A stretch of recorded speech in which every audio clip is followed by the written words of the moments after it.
When you are an entrepreneur, when you are an investor in venture, there are three sources of edge that you can have. And it's really important that you understand this because the third is the most important. You can have an informational edge, you can have an analytical edge, you can have a behavioral edge. Okay? Informational edge means that you get information that other people don't have. And today's world, that's really hard because information is abundant. It wants to be free in the proverbial sense. It's flowing everywhere. Analytical is that we get the same information. Maybe Dina, my partner, gets a piece of information. I get another piece of information. It's the same piece of information, but I analyze it differently than she does. Maybe she's closer to ground truth and I'm wrong. Okay? Also really hard because there's brilliant people. And now we're all augmented by AI and it's really hard to have a better analysis than somebody else. But behavioral is the one source of lasting advantage. To identify where the herd is going. Okay? Back then in that example with nuclear, everybody in the herd was going in clean tech for alternative energy and biofuels and solar and ethanol, and we tacked the other way. So if you as an entrepreneur can identify what is everybody else doing and what can I do differently and then be right, is really powerful. Okay? This is a great example. It's the Simon Ash experiment. How many people have ever seen this before?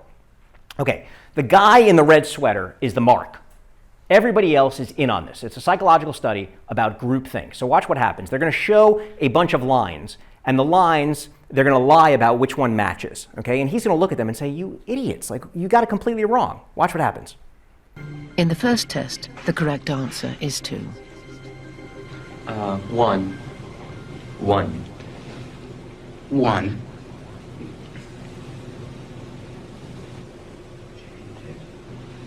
2. 1. Once again, the correct answer is 2. 3. 3. 3.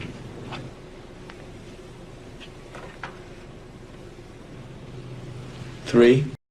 Now he knows it's not 3, but the social pressure is so strong, and you will encounter so many situations, and I'm sure you already have, where that social pressure to conform and go along with what other people are doing, and again, have the belief and the conviction in your own ideas and stand away from the crowd. It's painful. It literally feels like pain to be socially ostracized, but if it's of your own choosing to separate, it's a really powerful thing. Okay, so those 3 lines, if you flip them horizontally, you get a different advantage, which is time arbitrage. If you can think longer than other people. So many people are looking for the startup that is the quick fix, something that's going to pay off in a year or 2. But all the deeply technical stuff takes a long time. It takes a lot of money. It's a lot harder. Okay, it's like taking a shot and you don't know if you're going to hit a 3-pointer for like 6 years. But sometimes the biggest payoffs are these longer term things. So we like to invest in things where there's time arbitrage, where we're going further out than other people are because there's just less traffic there to compete.